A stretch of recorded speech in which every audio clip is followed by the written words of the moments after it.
Yeah, yeah. You are a son of a bitch.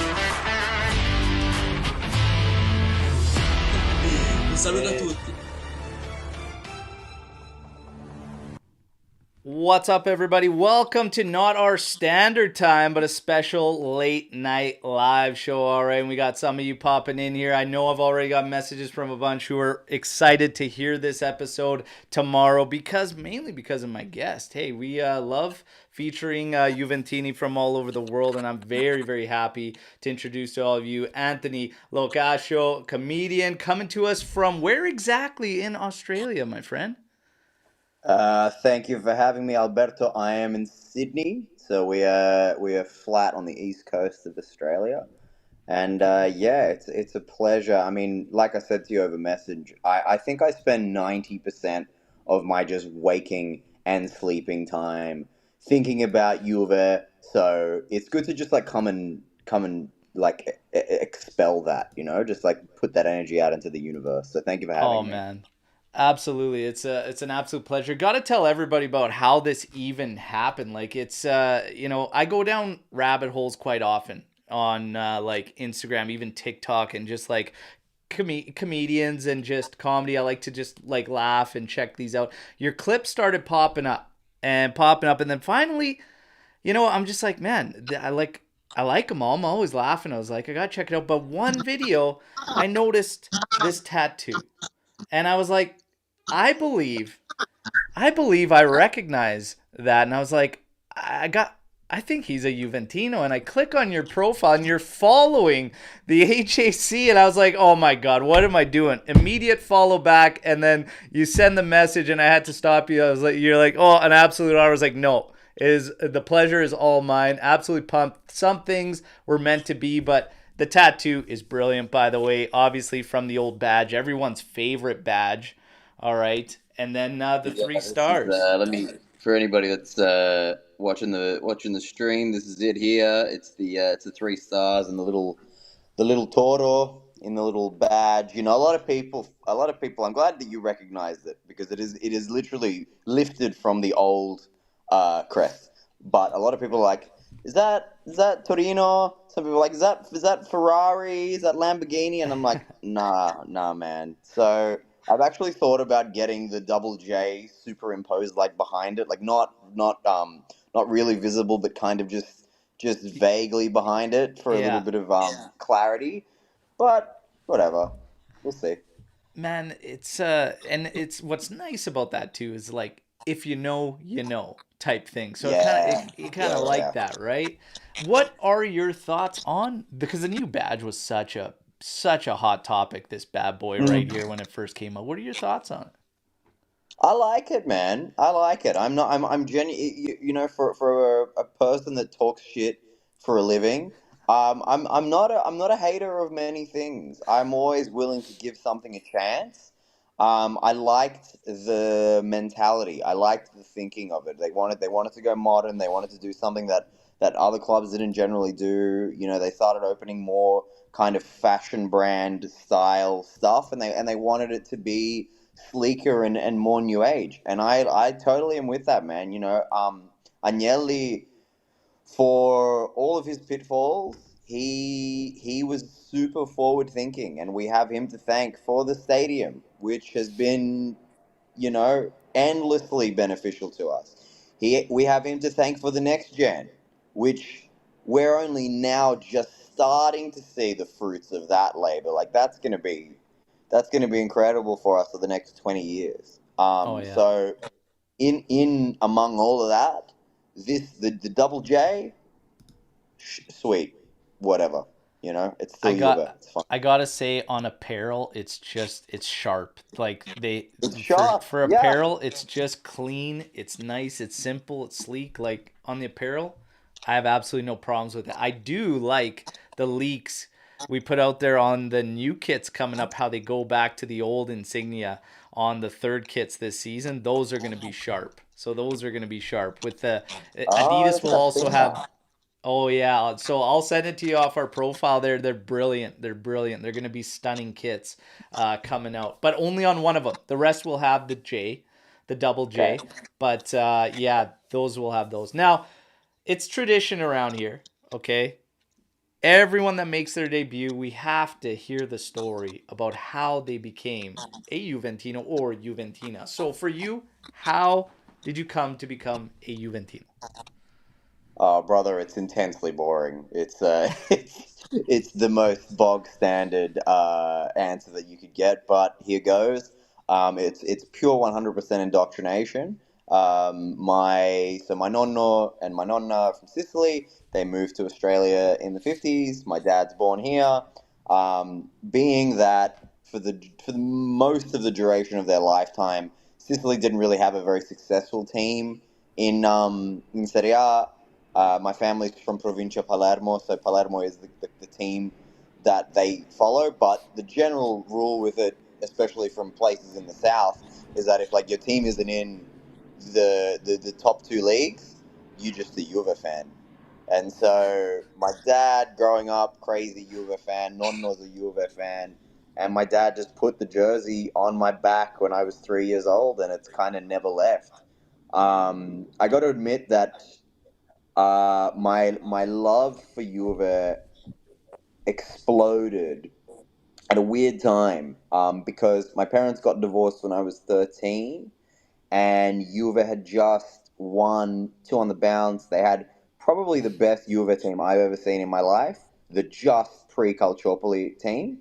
Yeah. And I think I kind of needed Juve to fill the void in my life. Like I used my passion for the club to like survive that dark period in my life.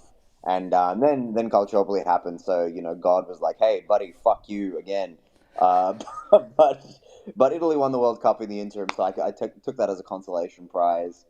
And yeah, man. Also, half my nonna's family still live in Sicily, but my nonna's family actually they're Sicilian, but they moved to Torino, so they live there. So Wow. whenever we go to visit them, like we go to Torino, and I've done the stadium tour, the new stadium tour twice. I've never seen a game at the new stadium. I watched Juve Milan at the old Comunale when the new stadium was being built. I think in like 2008. It was Juve Milan. It ended 3-2 to us. There was two goals from Hassan Salihamidzic, one from Del Piero, and then two goals from Pippo Inzaghi for Milan. It was an amazing game. That's awesome. Yeah, yeah. So Man, that it's is cool. it's a That's cool. standard story, but it's involved. Calciopoli, we're gonna get to Calciopoli, all right. But first up, we gotta talk about family members. Are there any divides in the family? Does the Derby d'Italia affect you? Because I do have cousins who are Inter fans, so it gets pretty heated. But they're very smart because they never bring up Calciopoli around me or this Rubentus thing because they know how that's gonna go. But does it affect you in terms of relatives or family? Was there anybody that was non-Juventus? To be honest, no. My oldest first cousin is he's like a de facto Inter supporter. When we were kids, he was way more into him. But he probably hasn't watched a game of football for the last decade, so he Yeah. really couldn't care less. So he's kind of off the reservation, and the rest of us are all Juventini. So we don't really have that. We don't really have that Nice. issue. Beautiful. But Beautiful. also, I don't know about you, but whenever I meet anyone who like staunchly, because I don't know how it is in Canada, but there are very few people that staunchly follow culture in Australia that aren't Italian.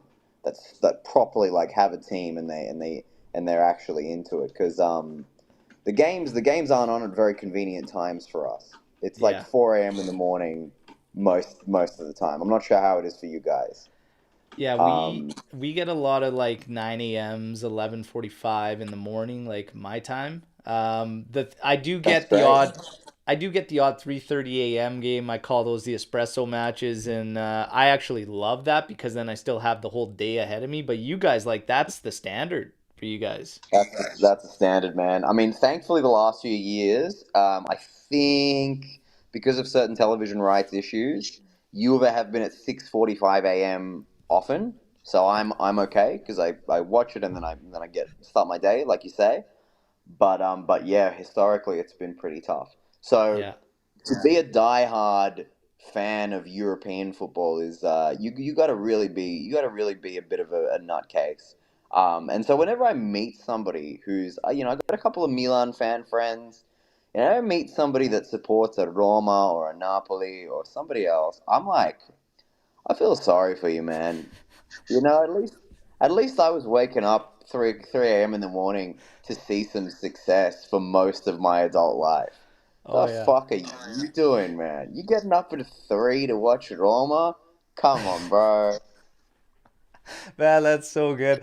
And like it just in general, like there has to be something wrong with you to support Inter. I mean, fall off a slide as a kid and land right on your head or something, like something had to happen for you to support the Inter. But yeah, at 3 in the morning to watch those sides, ugh, especially Yeah, Inter when they celebrate cardboard as trophies. Like, I mean, oh my God, here's your Scudetto this year, Inter.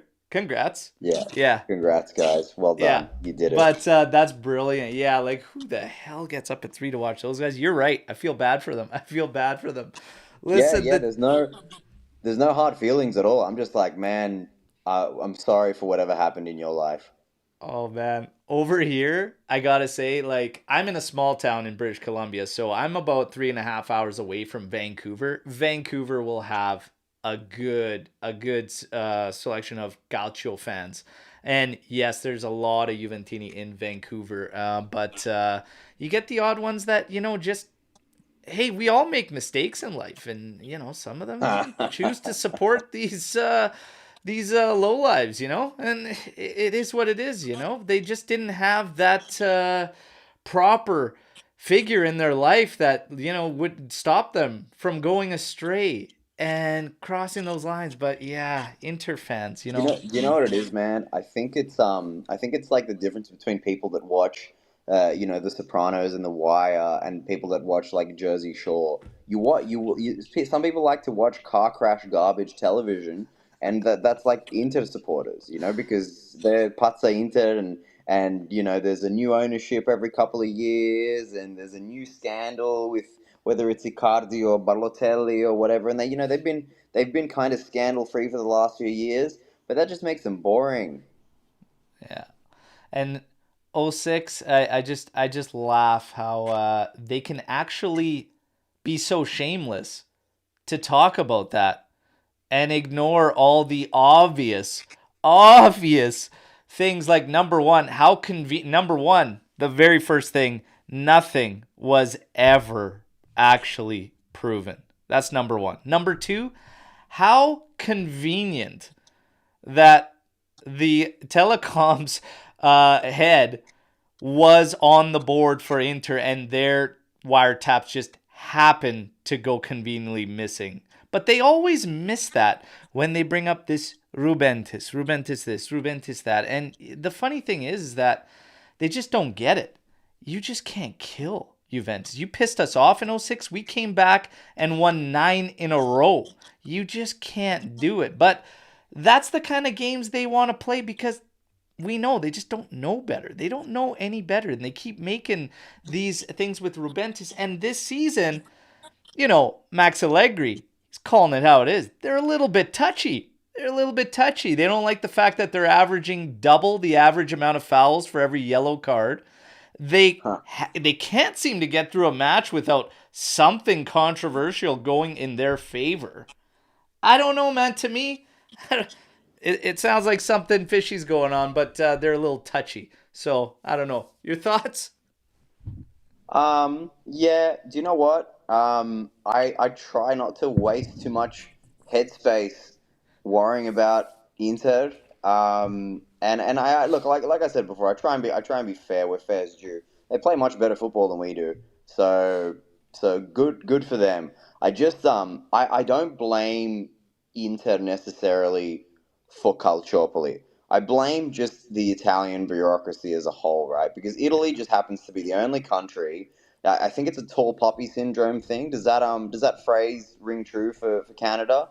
Which is that? Tall poppy syndrome. It's like for the uninitiated, it's a very common Australian thing where like you've got a bunch of poppies, the flowers, and when you cut them, you kind of have to have them shaved level. And so if one of them grows too tall, you have to chop that one, right? And so the analogy is that like as a populace, Yeah. we want to keep down those that try and rise beyond, right? And no other fucking country does this. Otherwise, the Premier League would have destroyed Manchester City by now. No one in France is going after PSG. Barcelona and Real Madrid are like the fucking cartel over there in Spain. And so, man, but in Italy, they're like, oh, look at how virtuous we are.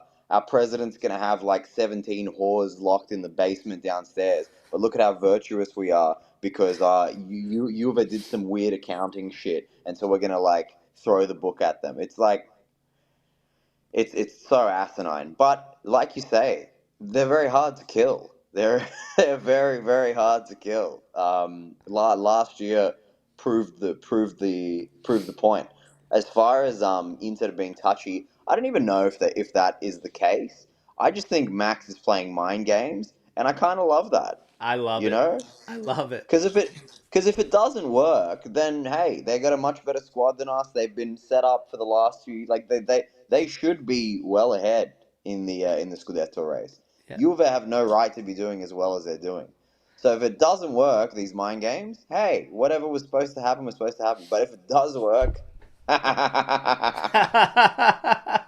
Oh man, I love it. I like taking shots at Inter. I always will, especially on Derby d'Italia week. But I do agree with you, and I've been saying for a while that just Serie A, like just the FIGC in general, will not like the way it's being run now will not save Serie A. Like they just need so many changes, and you're absolutely right. Like it feels like all of them there, and I've always said this, would rather shoot one another than work together to grow together. They're just like, no, we think getting ahead totally. is killing this other one. And it's like, no, that's not how you do it. So I do agree with you in that sense, but I just have to take shots at Inter and their fans because I know that there's a bunch of them that watch this and I'm going to get the comments regardless of what I say. So I got to do it anyways. But you are right. No, You are don't right. do it, bro. Don't do it. Don't give them any bandwidth. Because like, imagine telling like a layman, a person that doesn't know anything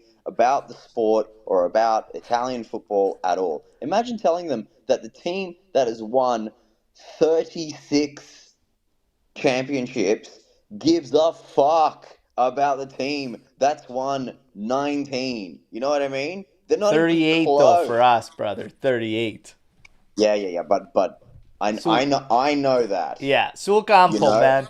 38. But Yeah, yeah, you're right. I know that. You're But right. you wouldn't like if you were to tell just a stranger on the street the story, they'd be like, "Why do you even think about those people?" It's like the madman thing. It's like I hate you. I don't even think about you. You know? And with the referee thing and the shots about 9 fouls rather than 4 average across the league for every yellow, I like throwing that out there. But the honesty is, I don't really care, and I will fire shots at them and everything, but I really don't care because I've always actually laughed at all the other teams that bitched and complained about Juve getting favorable calls, all this and that. At the end of the day, it just comes down to the results.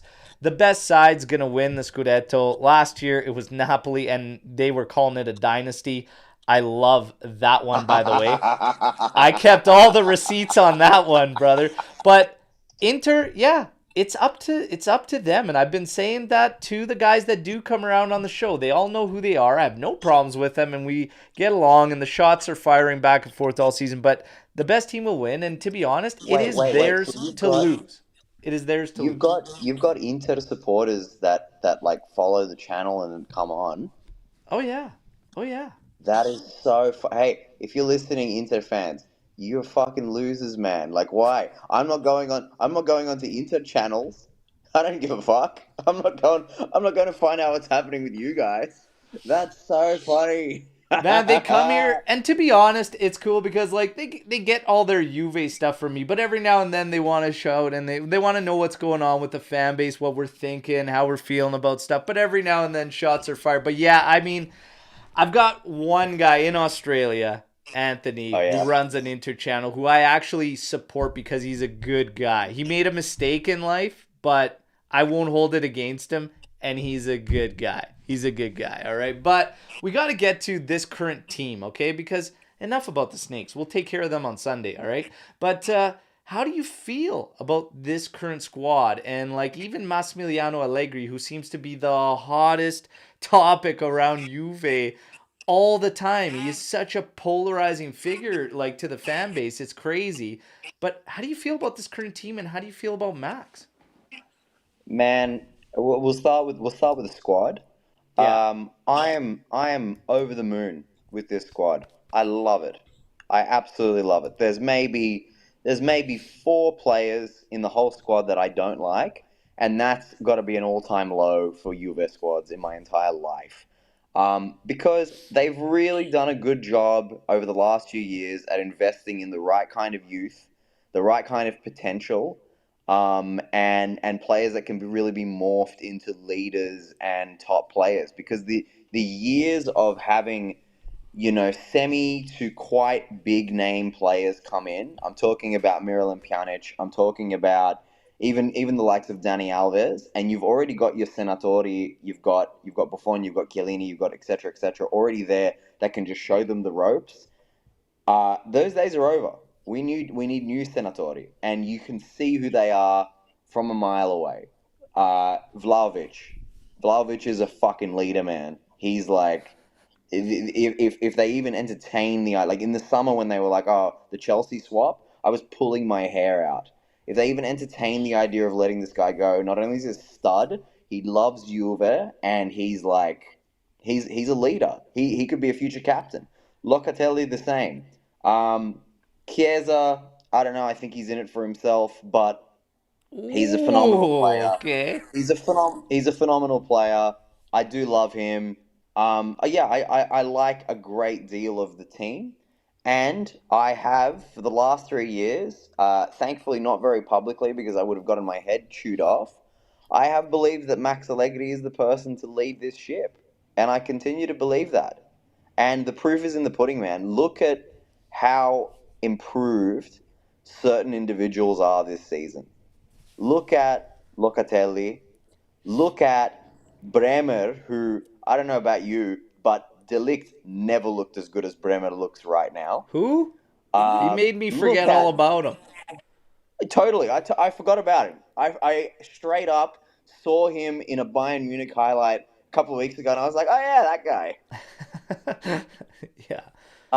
Look at even take a notch down of the guys who will be around the squad for the next 5 years and will be able to do a job no matter when called upon. I'm talking about Federico Gatti. I'm talking about Weston McKennie, who somehow became an actually useful member of the squad this year out of nowhere. Awesome. I'm talking about like Andrea Cambiaso, all of a sudden crucial player. And then you've got your Mirettis, your Yildiz, your Hoysens, the guys who could like turn into something truly special. Not to mention Fagioli. Yeah, I love where the team is at. I Yeah. love where the team is at, and I abhor any Max Allegri slander from anybody ever. How dare you? To win what he did and to make two Champions League finals in that period is not like an accident. It's not. These past 2 years, you didn't Mm, think about releasing Max or that the team should release him. absolutely not. Really, eh? Absolutely at any point, and I'll give you two reasons for that. Number one, when Cristiano Ronaldo was purchased, I don't know if you feel this metaphor, but it's like they jammed a big stone into a ball of clay, and half of the clay just dropped off, right? So Juve basically turned into a big Cristiano Ronaldo shape with just mesh on top of it. And when he left, you're left with mesh, right? Nobody was no, the team was garbage in term Yeah. like on paper on the field the team was garbage, and if they had anybody else steering the ship other than Max Allegri, we would have been fucked.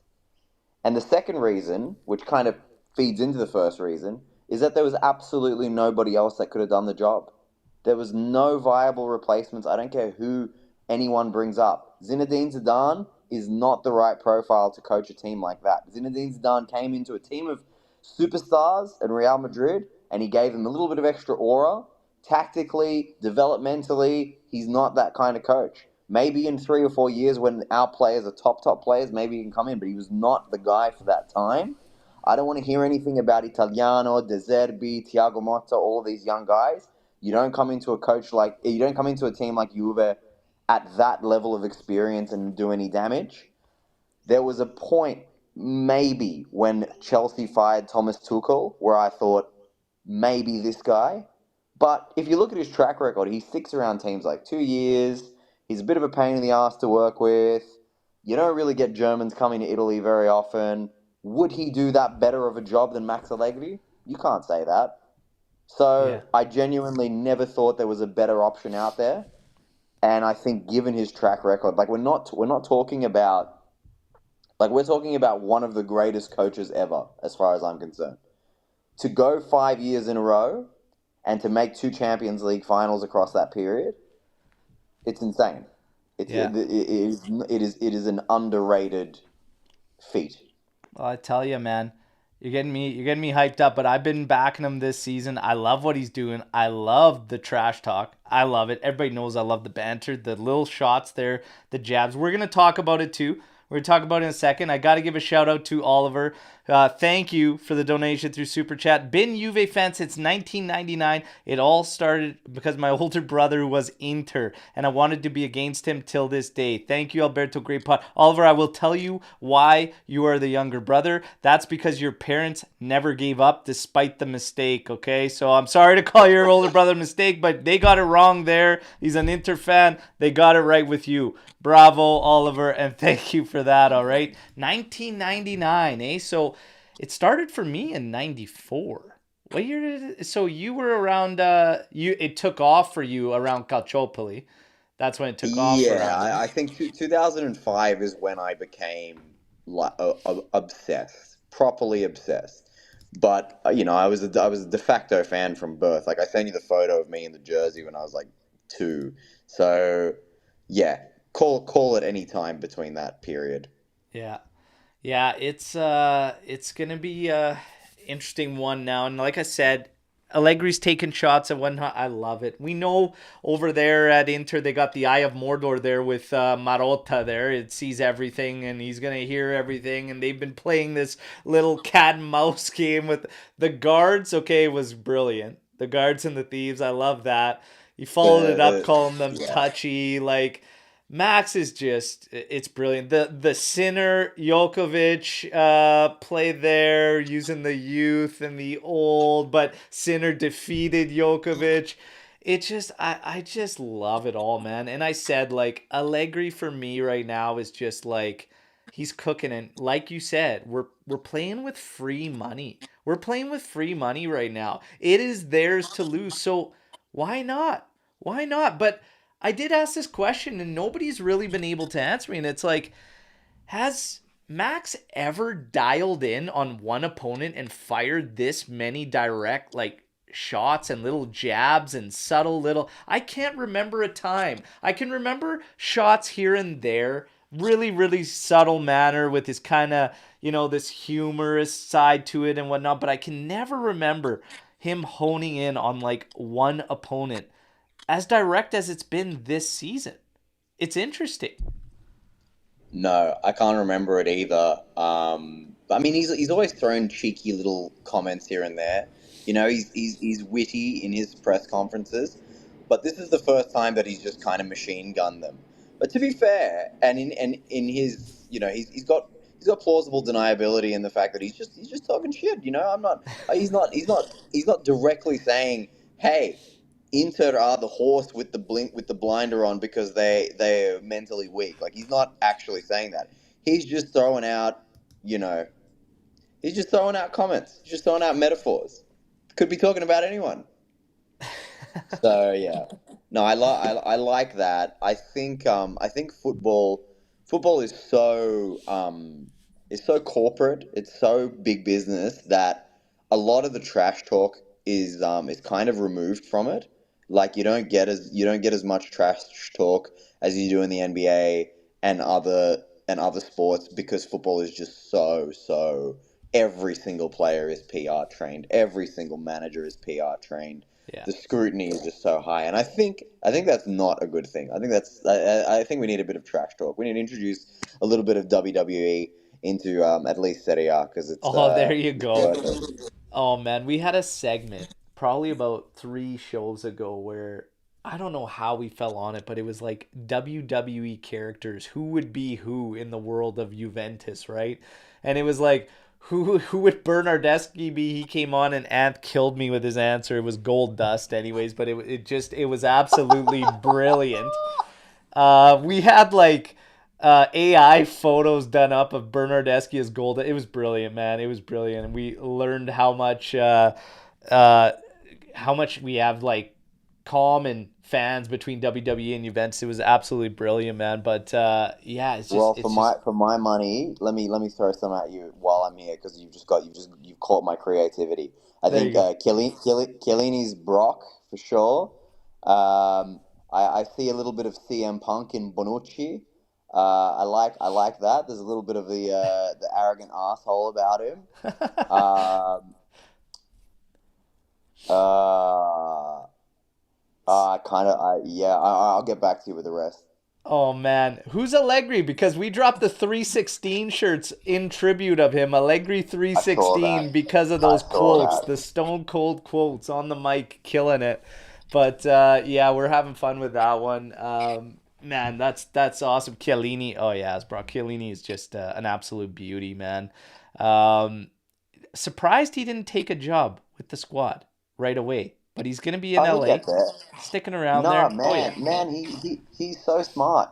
He's gonna do because he's got the job at LA where he's like head of development or something, Yeah. some bullshit role. And they're gonna put him in there, and he's gonna get his experience as an executive in a low stakes, couldn't give a fuck position at LA.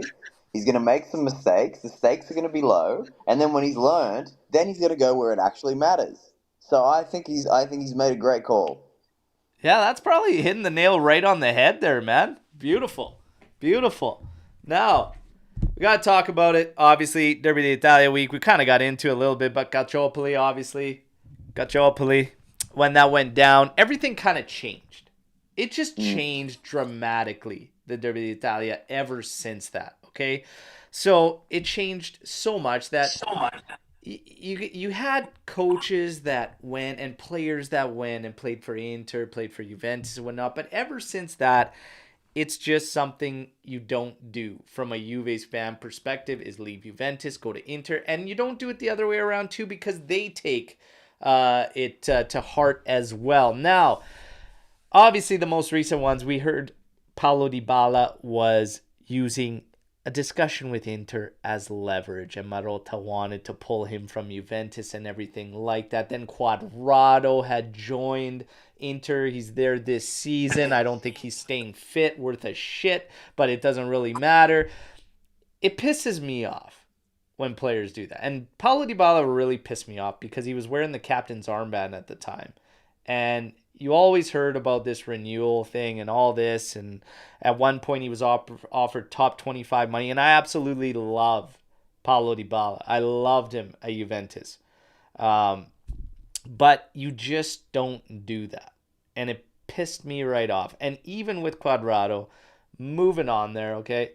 I'm telling you, that pissed me off too because it just kind of pisses on everything you accomplish with Juventus because you know what it's all about. You know what it's all about. And going there, what it does, what happens, but he still did it.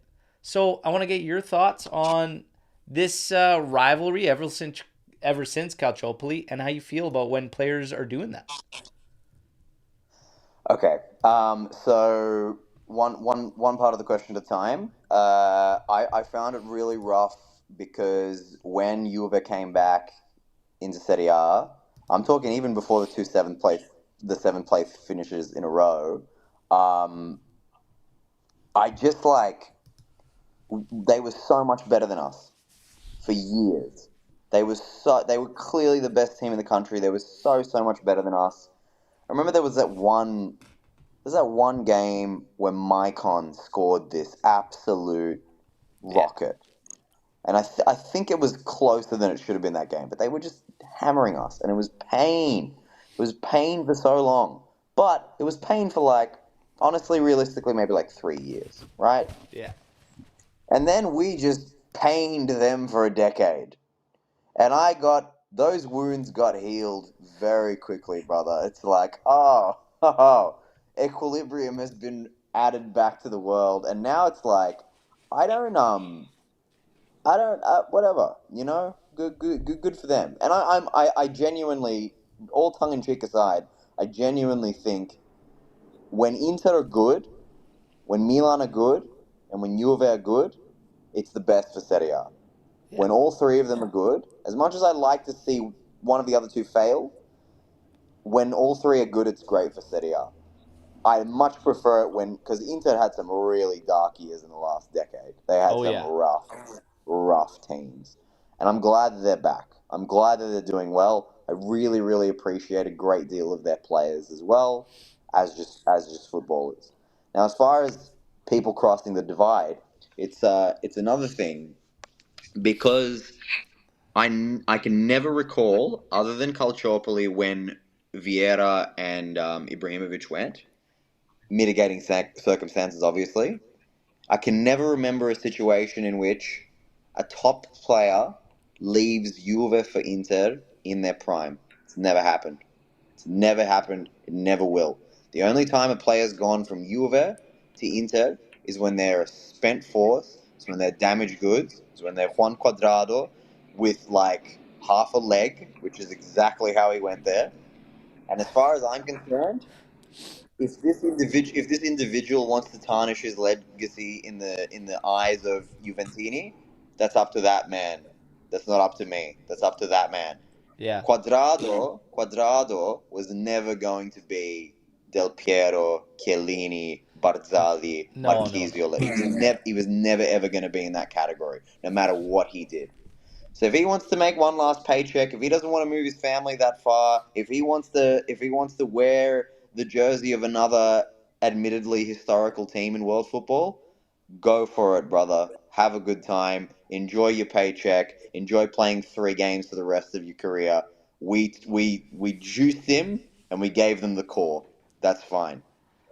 Dybala, on the other hand, man, that was heartbreaking. That was he was probably my favorite Juve player of the last decade or so, I would say. And first of all, I'm very glad he didn't end up going to Inter. Roma, fine. They're like the ugly cousins. It's okay. Um, but as a man, I get it because they promised him one thing, and then they turned around and they effectively betrayed him, Yeah. and he was hurt. And like as a man, as a prideful, hot-blooded, olive-skinned man, I fucking get it, man. I get it. Um, I'm glad that it didn't work out that way. It would have been really painful to see. Having said that, a little guy by the name of Fabio Cannavaro is probably really upsetting to think about for Inter fans. But I love the guy, and if I don't know if Nicolo Barella or Federico Di Marco or Alessandro Bastoni or even Lautaro Martinez just decided one day they wanted to come to Juve, welcome aboard, my friend. I couldn't care less. Man, with Dybala, he got it wrong with his goddamn goddamn representation. He had the worst representation from his brother to the last idiot Jorge Antun. He just to be in tears, okay? Leaving the club in your last match, and it was Chiellini's farewell at the same time. To watch him break down like that, your entourage has failed you because you shouldn't have left a club if that's how you're left feeling about the whole situation. You should have found. And the rumor on the street is that Arriva Bene found out about what he was doing and going to Inter and using them as leverage and gonna use them as leverage, and he got pissed off, and then he called it, and they called it off and just said, no, we're what we had with you is done. That's what rumor on the street is. But You know what? I don't believe it, no. and I'll tell you why. Also, how Arriva Ben is a person that I very rarely think of, because when he came in, I was like, oh, businessman's coming in, he's going to do a good job, and then he was there for like two But I'll weeks, tell you you, know. he was a So straight shooter, man. Like he he was. held nothing back. Like Yeah, do you nothing back. remember when they asked him, "Are you going to sack Allegri?" And he was like, "Are you going to pay for the replacement?" That was Oh yeah. sick. No, I liked him. I liked him, but I don't believe that he would have made such as a businessman, I don't believe he would have made such a emotional decision. I think genuinely, and I believe it, that from a sporting perspective, from a tactical perspective, they did the right thing in letting Dybala go. As much as it hurt, Dybala was a player that could only fit into a system designed to play for him, and he was injured all the time. So how are you going to build a team around a player that can only play one sort of role, and Yeah. you can't even rely on him to be fit for the whole season? A club like Juve cannot afford that kind of reliability, and letting him go on a free, not ideal, but he was a spent force, and I genuinely think the team is better for it. Yeah. Yeah, I mean, it's tough. So much has happened in these past few years, and so much change, and it's just it's crazy. But like, it's one of these moments now, and staring down the barrel of what we could be looking at this summer. All I know is, as a kit collector, I'm probably going back to blanks and not dropping names and numbers on these kits because I don't feel comfortable anymore, and I feel like anybody can move at any given time. Like, it's crazy. It's absolutely crazy. There's probably one name I feel comfortable on the kit right now. I've got a Bremer kit that who knows what the hell's going to go on with these rumors we're hearing lately, but if they sell them, I think it's crazy. Chiesa, I'm starting to think I wouldn't be surprised if he does move on, but Locatelli's probably my safest bet for kits right now. Yeah. Well, I How mean, he's gonna be the captain at one point. I would bank a lot of money on that. Let me tell you this. I had a friend at school, and he was a big Chelsea supporter, and every year he would get a Chelsea jersey pre-season with a player on the back, and for 4 years in a row without fail, that player would leave the club like a week later. It Oh was man, great. dude, and you know what? A bunch of Juventini got stung this year with the number changes, and I said don't get any kits Yeah. until the season starts because they're gonna change numbers. And I think Fagioli stung a bunch, and then he stung us with that whole gambling thing. But what? And like, think about how wild it is to support. There is no sport I follow like football. I tell you, okay, we had Paul Pogba, the extortion thing going on. His friends trying to kidnap him, all right? Apparently going to the training ground. You've got Serbs coming after Fagioli, apparently, on the training ground. Meanwhile, you have a board that's about to get dismantled and leave, probably burning files somewhere in the office. Like, so much has happened. Football is like nothing else, man. No other sport I follow. Hockey, baseball, okay, American football.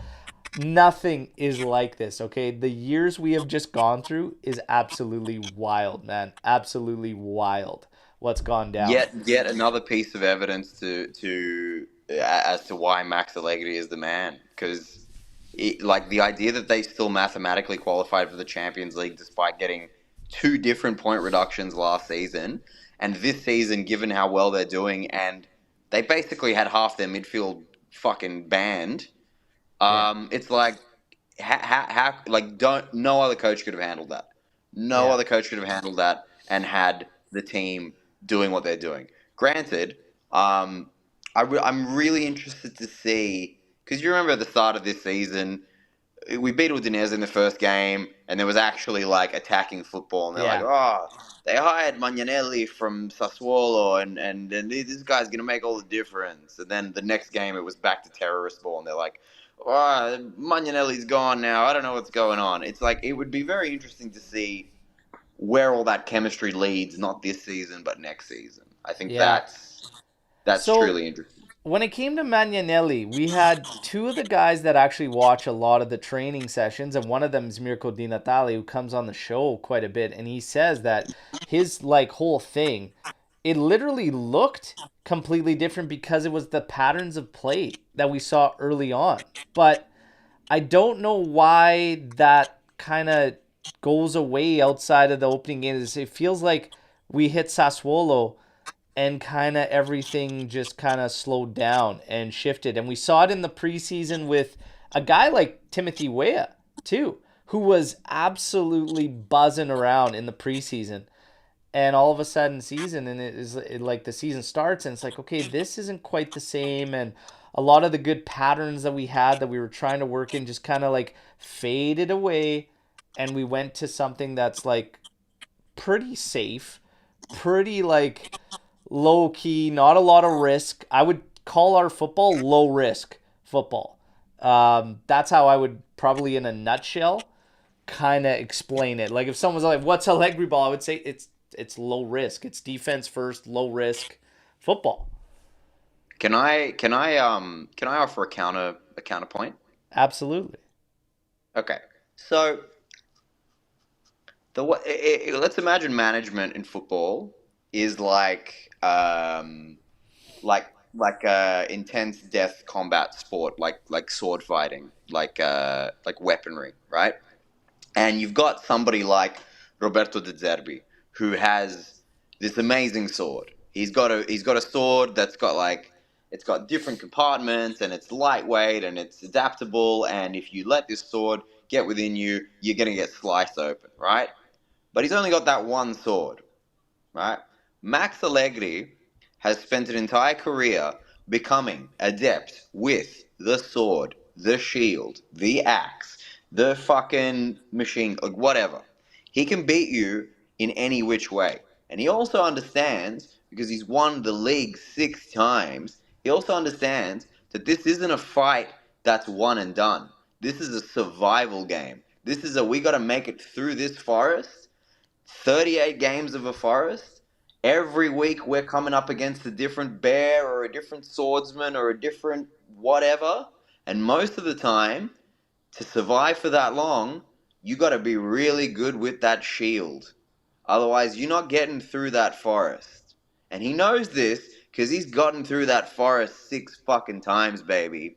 So we might say Max Allegri's tactics are defensive, whatever. Max Allegri knows how to have his teams manage the game. And his biggest strength is galvanizing the unit in terms of motivation and concentration, which means that when the team's going through the forest, they're not going to get snuck up on by some owl dropping out of the fucking. They're always ready.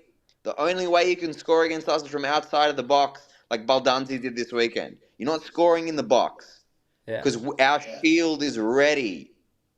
Yeah. So I resent the not from you obviously. I resent the general notion that he's only got like one way of it's not. He's a manager. He's a football manager. He sees the long game. And when that's right, Alberto. When we win the Champions League within the next 3 years with Max Allegri, no one's gonna ever put any dirt on his name again. Fuck, I hope you're right, brother. I hope you're right, man. Would love nothing I can more. I can feel it. I can feel it. I always say, like, for me, I don't like I need to see the progress. I need to see something happen in this season. It's one of the seasons I've been saying I actually like. I've been enjoying it as much as probably going back to the season of the kit I'm wearing, 2017, 2018. That's how much like I'm enjoying this. I enjoyed this season a lot. It was a grind during the second half this particular season, but I loved this season, the 17-18 season. And ever since then, it's just been like this weird transitional thing. And like we went through the Ronaldo thing, but the COVID just kind of crushed that and it became this shitstorm. And I still stand behind Agnelli, who said, like, this past week, give me Ronaldo all over again with no COVID. It's a completely different ball game. And I would agree. I would agree. But everything happens for a reason. And I also believe that. And we were always running in the red. And now we've got a guy that seems to be cleaning up everything as far as the business side of things goes. And he made a little bit of a move today. We brought in Carlos Alcaraz, not the tennis player. He's not making a career change, okay? We've got Carlos Alcaraz from Southampton, even though the tennis player responded to Juve's admin on Twitter, which was absolutely hilarious. They said, thank you, I'll come over and do my best. That was brilliant. But this signing, and everybody's asking, and everybody's saying, you know, there are things, and I go, look, I like it for a number of reasons. Okay, number one, the Mercado is crazy. Like we were talking in the green room, and I said it's like it's the closest thing from football to a dating app. And it's like what I feel like people go through in dating apps nowadays is like you're looking at something, you're flipping through, and it's just a ton of shit. And then finally you hit one, you're like, yes, okay, let's go. I hope this is right. That's what the Mercado is. It's a bunch of junk that you're just swiping through like, oh, I don't want to hear this. I don't want to hear this. I don't want to see this. Oh, yeah, please. This one, please. That's what the Mercado's like, okay? But Carlos Alcaraz, okay? This one, I like it. I like it for a couple reasons. I know the price is ridiculous. We're not going to redeem him at 49 million euros in the summer. Most likely not. But we tried to shop around. And teams have done this forever. And an Inter fan, everybody knows him on the channel because he's always in here. Forza Inter, okay? He comes in and he says, that's pretty arrogant what you said today. Don't you think so, Berto? And I said, no, it's not arrogant. That I like the fact that Giuntoli didn't get pushed around in Italy, didn't make a move just for the sake of moving it, like it feels we did in the past, okay? And that's just, okay, this is the Juve price, but it's not the same price for everybody else. And Giuntoli said, you know what? We need coverage. So it seems like he doesn't even care to spend the 3.7 on a loan. And 49 there. He goes out, he gets somebody in England, says, you guys don't want to work with us? No problem. I'm going to go here. And I tell you why I love that, because sooner or later, once these finances are cleaned up, which is getting closer and closer and closer, these are going to become sales. Juve's resources are going to be coming up. We're going to have a new sponsor on the kit that's probably maybe going to tie into partial ownership. That's still in question. You're going to have Champions League resources back in play, all right? Depending how Napoli does in Champions League knockouts, we potentially get in that Club World Cup spot, which I had no idea gives you 50 million euros roughly just for getting in, which will be obviously the next summer, but still massive. And the exposure aspect in North America. Resources are going to be picking up. So I like this move because he says, you know what? We're not going to just be bullied into making a move just because you think we have to, or we're going to come around, you're going to change all your prices. We're out of here. And he's setting the tone for what's to come. And Giuntoli did this all while nobody ever associated Alcaraz with Juventus. And I absolutely love that. And the rumor has it with Samardzic, he circumnavigated Udinese completely and started dealing with his father and found agreement with his father and the player before anything. So even if they want to move Samardzic, players will goes a long way. I like Giuntoli, man. I really like what I'm seeing. He gets me excited, man. He gets me excited. He reminds me kind of the old school guys that were doing it, and maybe Moji a bit. That's the vibes I get, and I love it, man. Your thoughts on Giuntoli and this move? Bro, you honestly took the words out of my mouth. The thing that I was going to say is that he is very Luciano Moggi-esque. Maybe without the Beretta in the pocket and the envelopes. Yeah, But yeah, So this is what this Modri's move used to be, and he in a social media age, it's harder to do this. But Modri used to do the sleight of hand. We're interested in this player. We're interested in this player. We're interested in this player. yeah, Bam, we're just gonna go get that player, right? And I think that's what they did with the Bonaventura and Pereira rumors. Like you leak to the press that we're after X, Y, Z, and then the media storm starts over there. And meanwhile, we're working on this guy that, frankly, I don't know about you, bro, but I'd never heard of this guy. Uh, I haven't even heard of the tennis player. Like that's how clueless I am, right? I don't even know this guy or his namesake. And I think you're totally right. It's a great move. You bring him in. He's cheap. He's coverage. We need it. Um, and the finances are going to get into a much healthier position moving forward. I like the way he operates. I like the Thiago Giallo move as well, yeah. because I can't remember what the percentage of the sell-on fee to Lille will be if we flog him for like 20 mil. We'll have to give him 2 mil or something like that in the next year. Whatever, considering we got him for 3.5.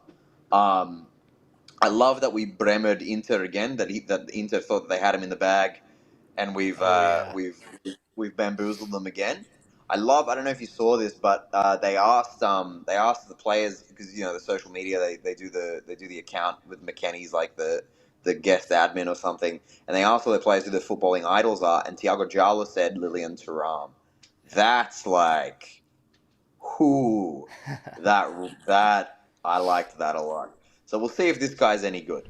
The only thing with Alcaraz is because you see everyone talking about it. It's the same rhetoric. It's like the fee that Southampton want to actually sign him is exorbitant. It's 50 million euros, right? Give or take. yeah, I think it was like 39 million pounds, something like that, right? And the idea is like, nah, he's on a loan, he's a body, he'll be in there, and then if they're willing to negotiate the price come summertime, great. If not, see you later. yeah. But what happens if he's fucking awesome? Yeah, that. What happens if he's like incredible? The crazy thing is that we're hearing so much, and this was just out of the blue. So I'm like all of you, and there are some of you that have been reaching out that are like, man, I seen him play like this is pretty exciting. I didn't know sweet fuck all about this guy. Okay, I'll be quite honest. I started reading scouting reports instantly to put out the short when we were hearing that tomorrow are the medicals. Today was the medicals. So I'm like, I gotta read scouting reports on this guy. It was interesting, like very interesting. I'm like from reading three scouting because like I don't get into these highlight videos. Fuck, I can put a video together for myself and make myself look like Zinedine Zidane out there if I wanted to. So these compilation videos, I'm not into it. Okay, I go to I scouting agree. reports. I I agree. look at scouting reports and I read and I try to find minimum of three. And what's cool is you can usually go back to like before he's made a move to say Southampton and find scouting reports from racing and then see how it progresses, right? With this guy, it's interesting. It's like it sounds like literally exactly the piece we kind of need in the midfield, but the biggest thing we need is just a body because you can't go through the second half of the season one injury away from being skinny in the middle of the park. But this guy already this season, it's about 26 appearances, 4 goals, 3 assists, okay? He's started like 6 matches at striker, 5 at attacking mid, 5 at central mid, 3 at right wing, and 2 at left wing. This guy is offensive minded. He can play in multiple roles, obviously. And he's a good dribbler, good creativity, and great first touch. That's intriguing. So it's like we It's get a super interesting. body, but it's not just a body. It's a guy that like we can call upon to hopefully help in an area we kind of lack right now in the middle of the park. So I'm all for it. And it doesn't make it a bad deal if we don't purchase him at the end. It's okay because he doesn't prevent us from our summer objectives. He doesn't hurt it any. But if he goes off, then it gets interesting because now we're hearing, well, Sule, Southampton was one of the teams that wanted Sule. Maybe they work some there. I'm also hearing something strange, which I've never heard of, okay? That his price could potentially go down the more appearances he makes with Juventus. And this one, I can't figure out, and I'm almost not buying it. I've never heard of a situation like that, but he's a very interesting young player. And Alex Allegri's wet dream of a player with that versatility. Yeah, absolutely. But Yeah, he's going to be the left wing back. it's who knows, man? He And so played at what? left wing. It's interesting. So what? Were you talking about Soler? Or were you talking about Alcaraz when you're talking about the value going down the more he plays? Alcaraz. Okay. So yeah, Look, we'll see.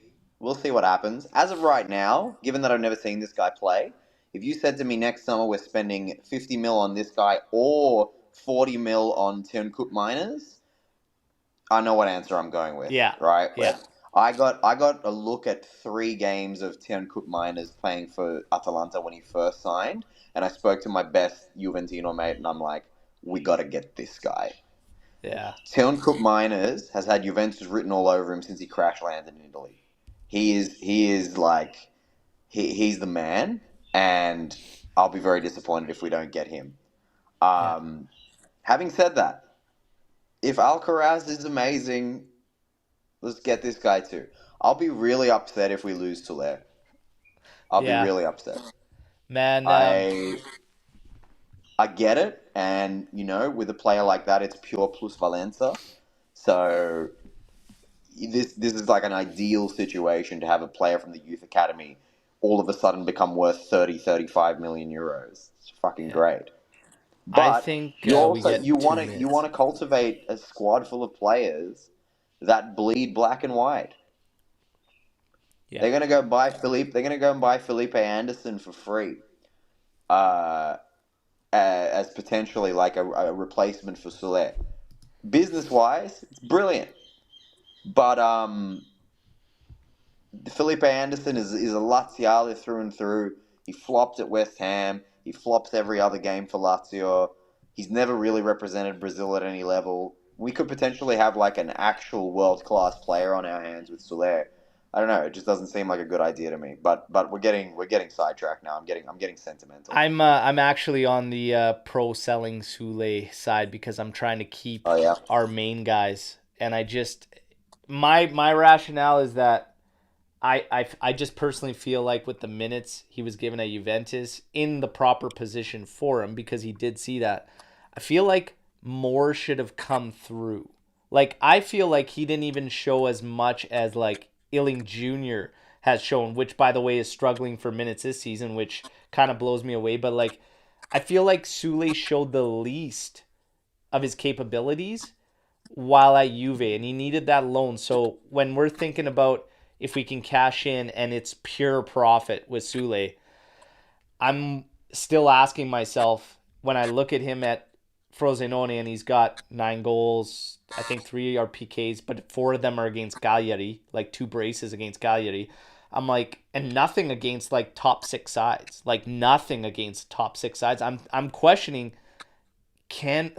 is he going to be that guy for Juve? Is he going to be that guy in general? Or is he going to be like this streaky player that we're left like, oh man, we probably should have saved so-and-so from leaving and cashed in on Soule? Like, I'm not there thinking that, I still have my doubts, right? And if it presents... Go on, sorry. I was just going to say, if it prevents us from moving like a bigger name, like I'd probably look at moving Soule. Because for me, Kenan Yildiz is like, he's one of the guys I'm looking at that's probably stealing that spot from...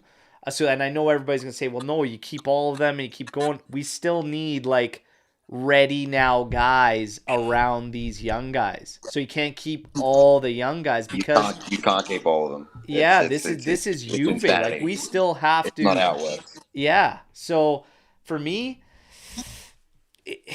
yeah, I think he's got the biggest value, and I still have questions about him, and that's the reason So, why I would cash in, but it's a so gamble. It's a gamble. I'm with you. I hear you. And from a business perspective, dependent on what we do with the money, it makes all the sense in the world. But I've seen two teams this season. Uh, I've watched Juve most of the games. There's two teams that I've watched this season, other than Juve, more than any other. The first one is Tottenham Hotspur because our boy Ange Postecoglou is the coach, right? Well, the entire country of Australia has become de facto Tottenham Hotspur fans, right? Yeah. Also he's Greek. I'm half Greek. It's very easy. And the third team is Frosinone. And the reason why I watch Frosinone is because they have not one, not two, but three players that belong to us. Three players that I'm extremely interested in. So I've watched a shitload of them, man. And yes, I agree with you that none of his goals or assists have really come against any of the top teams. But Frosinone have gotten pretty fucked by all the top teams anyway. But when you watch Frosinone, absolutely everything goes through this guy.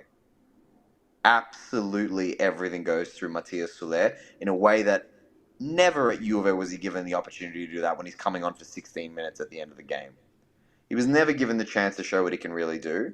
And when he can really do it, he looks like Berardi, man. He looks like Berardi at Sassuolo. He's the hub. Everything goes through this guy. Now, I'm going to say something crazy. I'm going to say something insane. We love that.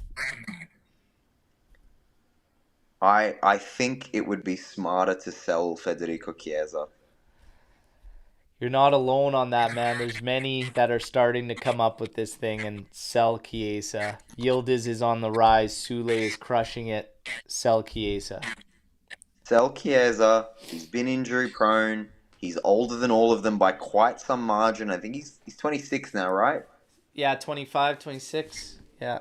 That's not old. That's not old, but it's not 20, right? Um, Sell him. You could probably get about 65 mil out of Bayern Munich or somebody for him. You could do some real reinvestment of that.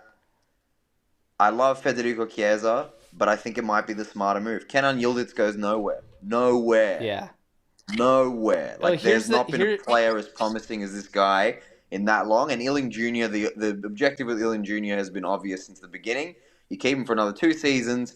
You watch him score some goals in the Champions League, and then you sell him to Chelsea for fucking 80 mil. That's always been the goal with him.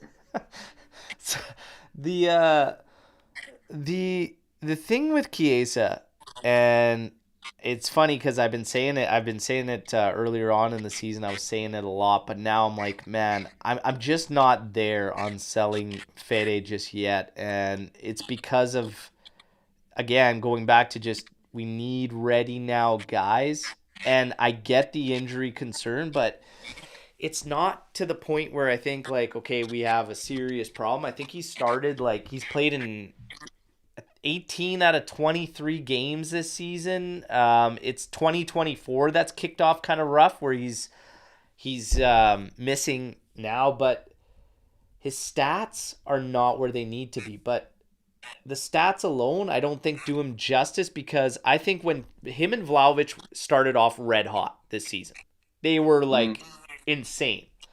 And then it just halted for both those guys. And there was an interruption with both physically. Vlahovic frustrated me a hell of a lot more since he's gotten it back on track now in 2024 throughout those performances than Federico Chiesa did. While both of them were slumping, they didn't have a contribution between the two of them in what, 2.5 months or something like that, like almost 3 months. It was like, what are we doing? And yeah, I think it was like 2 months where they didn't have a contribution between the two of them. Chiesa frustrated me a hell of a lot less than Vlahovic. Like, Vlahovic, I was like, dude, you at that money have to be the guy. And I want all these guys obviously to succeed and thrive. They play for our club. We love Juventus. We want them to succeed. But I was saying, Vlahovic, man, like, he couldn't go through that for a large majority of the season, or there's no way we could keep this guy, right? Like he's got to be the guy if you're on that money. You just no ifs, ands, or buts about it. Federico Chiesa, if he wants to stay at the same money, which I actually don't think he will, to be honest, but if he wanted to stay at the same money, I'd keep him. I would keep him all day and renew him for 1 year on that money, and I would move ahead. This Felipe Anderson, though, this thing kills me, man. You brought him up, and now it's bringing me Lachita all over again. But like It's 4 million, gonna happen. You know it's gonna dude. happen. The last rumor was 2028. What? For this reeks, and I don't, and this is why I don't think it's gonna happen. Well, it definitely won't happen to 2028. I'd be like shocked if June Tully signs this guy to 2028, 2 year or nothing. And I can Yeah. understand that from a depth thing or whatever, but not really. If you're gonna bring back Sule, it's just it's all kind of weird. There's so many options available to Juventus right now. It's gonna be interesting to see what they do, but out of Vlahovic, Chiesa, and Bremer, one of them might be going. And that's a reality because we still have a little bit of cleanup on the books to do. One of them could very well leave this summer. And if I had Eh, to handpick based on how things are going right now, it would sadly be Fede for me out of those three. Me too. Me too. It goes Chiesa, Vlahovic, and then Bremer in terms of like I think the price that they've said is 70 mil. I think that's what they That said.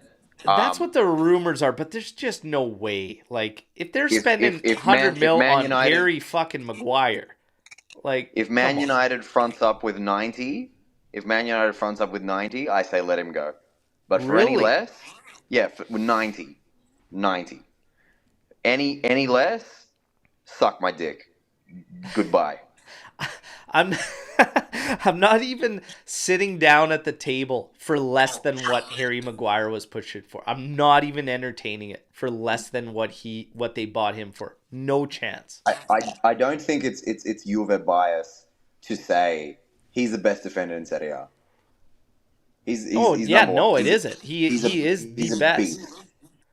And for me, Um, even if you get that big payday, okay, like you still have to go out and replace the top guy.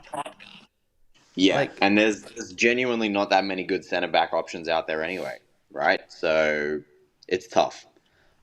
To your point before about Felipe Anderson, my hunch is that they're going to do away with the 3-5-2 next year. My hunch is that he goes back to 4-3-3.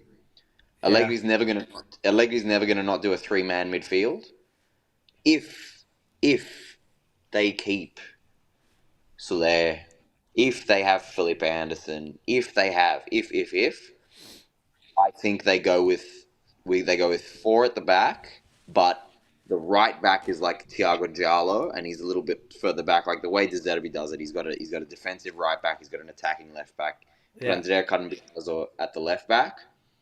Get rid of Kostic. Get rid of Weah. I'm done with both of them. I'm done with both of them. Kostic Like, and Weah too, eh? Done with him. yeah, yeah. I've seen enough. He's a very limited player. He's a one trick pony. I've seen enough. All right, all right. No love for Weah there. Out. No, McKenny's been crazy this I'm year. sorry. McKenny's been great. I like him as a dude too. We're real tight, me and him, and uh, yeah, yeah. Do you think there might be a possibility that Paul Pogba comes back into the team? Man, we're about to hit February. Okay, it's February 1st tomorrow, middle of the month. We're going to know what goes down with him. If he gets 6 months and they backdate it to at the beginning, that puts him in for like the end of the season. But what the hell's he been That'd be doing right now, though? that'd be Like, so funny. dude, it's That just would be the whole thing is so wild. funny. But I said this entire time, like, I was like, man, if Juve has a way out, you have to take it. Like, if he gets a ban or something and it gives him rights to terminate, you got to get out of this thing. But Oh, absolutely, you have absolutely. to get out of this. It's been nothing short of a nightmare, and I love Paul, always have, but It's just not happening. It's not happening. No, Again, I'm with you. so many crazy things, and the Fajoli, the Pogba thing, like it's just crazy. Always something, always drama, right? But we got to get close to wrapping up here, everybody.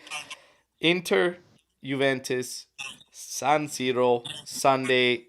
Man, these derbies. Okay, the last one lacked that spice, and I Mm. think Max adding to this thing, him and Marotta going back and forth, like, dude, it's gonna add some spice.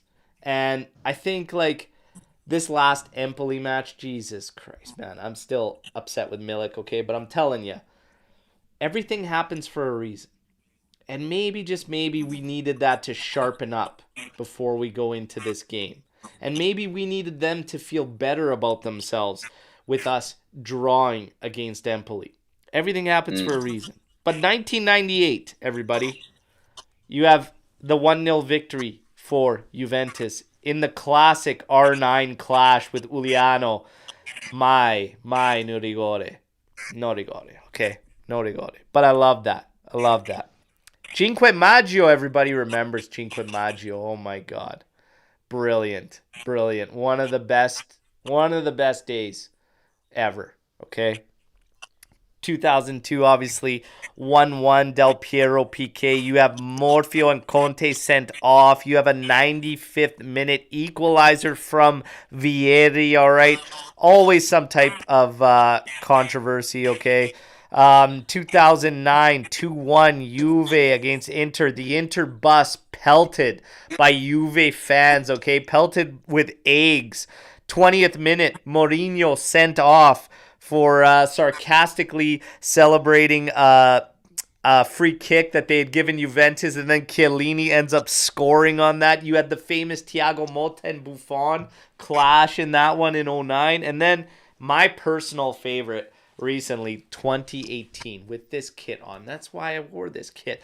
Gonzalo Higuain capping off the wild finish and turn of events within like 8 minutes there to wrap that one up. I'll never forget this one, brother. I was on the pitch in the middle of a tournament here locally, okay, and I had the game going on a Bluetooth speaker on the sideline so that I could at least hear what was going on. Halftime hits, I get to see the 2 goals from Juventus to overturn it, and I lost it from the sideline. Absolutely unbelievable. Okay, I'll never forget that one. Loved it. Loved the celebration. Loved Bipi Tasselli. It was insane, man. Do we have controversy this weekend?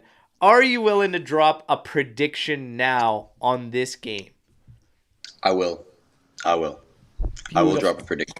Let's go. Alberto, this is going to be the most boring game of football you've ever seen in your life. Come on. This this is going to be the most boring nil-all draw you've ever seen in your life. I'm pretty sure of it. Nil I have nil. in my brain it's 85% nil-nil, and then the other 15% is 3-2 and they beat us. Those are the only scenarios that I can see. Really, eh? Really? Mm. Yeah. All I Yeah. will say for And now, because I still need to follow a little more. We got a couple days. I need to get into it. I need to get into the rhythm. I need to hear about the players. I need to get a few text messages from certain individuals in training. Said I need to see what's going on. I need to talk to Mirko. I need to talk to the guys. But I'm telling you this, okay? Juventus will not lose. That I know for sure. And I'll tell you, I will go as far to saying that right now. We are not going to lose that game. And Imesh saying they are getting a penalty 100%. It will end 1-1. The draw is a safe call, though. The draw is a you, safe you call. know, if we do lose, I'm never going to speak to you again. That's it. That's That's it. that. For you to come out like that and say we are not going to lose, you better be right, my friend. You better We're be not. right. We're not gonna lose, I man. because as much as I like to be not the hater, diplomacy, etc., etc., when Juve loses to Inter, it stings. Oh yeah. It really hurts. I can't help it. It does not feel good. It's a trauma response for me from 2008, right? So you better be right. But Like here's what I do you're know. building me up, and I might turn into like the Milik from Empoli all of a sudden if it goes sideways here. But no, I'm confident. I'm confident. Okay, like How's this for? we didn't Sorry, have you. Locatelli the first one. We needed Hans Caviglia, and he did a good job. He did an honorable job in filling in and stuff. But we got Yildiz kind of rolling now, so even if Chiesa can't go from the start, I'm confident what Yildiz brings to the table. We've got Vlahovic absolutely firing right now. We've got Bremer going, and like I said, we kind of needed that slip up, I think, to not go in there with our heads too big, and I think Juve's going to show us what they're all about, and I'm actually excited. All the pressure is on them, brother. It's all on them. I don't necessarily agree that all the pressure is on them. I think the pressure is on us because even if Inter lose, they have a game in hand, and we don't have to meet them again all season. They do have Champions League football still to play, but they are a much better team than we are in terms of how they play. They are going to come at us with full force, and you're going to be watching Federico Di Marco pumping in the ball from the left-hand side, and Bremer or Locatelli or Rugani jumping up and heading it out for 60 minutes. And then we'll see. But Bremer? I can tell you one thing. This is how I feel. This is how I feel inside. In my 85% 0-0 draw, this is what I want to tell you.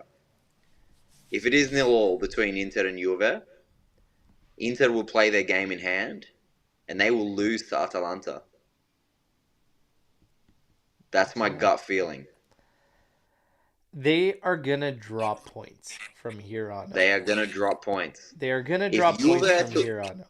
if Juve are to win the Scudetto, it's not going to be by beating Inter in this game. It's by playing it safe. It's by walking through the forest with that shield, and it's by letting Inter. It's by letting Inter fall on their own sword. Atalanta are going to do us a favor and a half. That's what I'm thinking.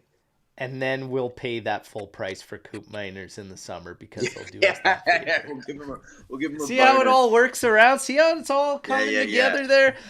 Listen, it's gonna be. I think it's gonna be actually one hell of a match. But I'm not. I'm not nervous. I know that we surrender quality in terms of the teams on paper and obviously how they play on the pitch and whatnot. But there's something different about Juve and something different about them in 2024. They're getting the confidence about him. We need Vlahovic firing. He is. Yildiz is something different. He's something different. And like, I almost feel like even when you see Chiesa return, I think Chiesa needed Yildiz to kind of do this as well and light a fire under his ass finally and be like, holy shit, I need to get it going. I need to get it going. And at the back, that's the one thing I can bank on. It will not be easy for Inter to crack us. And I No, feel confident about certainly any not. team trying to crack us at the back. And DiMarco, we dealt with him before. We'll have all our guys. Rabiot, yeah, I think he'll be all right. Everybody's talking about the new guy, Alcaraz. Don't expect him to play, everybody. He still has No, to he's pass not the going to play. test. He's not going to. Don't be. No, Don't be. everybody's saying, is he going to play against Inter? Maybe he Not going scores to a win. play. Listen, he hasn't even passed the test yet. He We know doesn't what even the have a test visa. is. He doesn't even have a visa yet. I don't even think he's in the country. No, he isn't. Not for 2 days. But he hasn't passed the test yet. Max has to see if when he asks him to cut his hair, if this player will in fact cut his hair. All right? Until that happens, you're not going to see that. By the way, it's like, that's hilarious, man. He did it with Sule, and the poor guy gets loaned out. Sule cuts his freaking hair, gets called out by Di Maria on social media. He gets Yildiz to cut his damn hair as well, okay? But at least Yildiz getting rewarded with minutes and stuff. But dude, that makes me laugh. Like this whole haircut thing with Matt. It's just another little layer there, like It's very Massimiliano funny. Allegri. The haircuts, man, kills me. But he said, I don't want to see players playing with their hair. But Rabiot, I mean, with the hairband, it bugs me too. It's like we're mid game and there's a throw in or something. All of a sudden, he takes the band off. He's trying to. It's like, dude, your hair doesn't go anywhere. It looks like you ripped off all the Twizzlers out of a pack and they're just stuck together. That's what your hair's like. But stop playing with it. I laugh with the Max Allegri haircut thing, man. That kills me. So I do need to go. But can you promise me that the next time you have me on, hopefully before the end of the season, we have a do we or don't we keep Rabiot Ooh. discussion? Ooh. Because I think I change my mind on this every second day. I changed my mind on this one. I've changed my mind on it probably about 25 times already. Yeah, Minimum. me too. Me too. Minimum. But we're definitely going Me. to have it. It's been a blast. You guys, if you're not following Anthony Locascio right now, do it. TikTok, Instagram, whatnot. Guy's an absolute beauty, as you all saw today. Very, very funny and talented Juventino. Let's all show love, okay? Man, what is up for you currently? Just quickly drop that. And I know you're thinking about Canadian tour. That would be excellent, man. We'd definitely have a meetup. But what do you got going on? Let everybody know as we sign off. Yeah, man. I had a meeting about a Canadian tour like an hour before I started speaking to you. So I think January, February next year. I think Nice. I'm gonna be heading over. So that'd be pretty great. I'm actually about to start my Australian tour. Tomorrow night I have my last. It's called it's a trial show. So it's like a small venue, and I'm just getting the last cobwebs off my show before I take it around the country, and then yeah, the tour will go until June, and then yeah, don't exact. I mean, I'm getting married next year, so that's probably going to take up. Oh, Yeah, that's probably going to take up most of my time moving on from there. So that'll be that. swung a Canadian tour the year you're getting married. So that's kind of like a stag, I guess. So I'll make it worth your while when you hit Vancouver, brother, and we'll have a good time. There you go. Awesome, awesome, man, awesome. All Thank you so right, much for man. having me on. This is so fun. Absolute pleasure, man. Had a blast and can't wait to do it again, man. Take care. All the best, everybody. You guys are the best. AJC Army, you guys know the drill. News updates coming up until the weekend. Live show Sunday getting ready. We got Marcella from Empire State. And then I got the watch along, all right? So come share the live reactions with me on YouTube. Let me commentate on the action. We'll see what happens. Yes, I'm going to be bold. I told you we will not lose. That's all I'm going to say. Signing off, everybody. As always, no matter what, fino alla fine, forza Juventus. Ciao tutti. Take care. Yeah.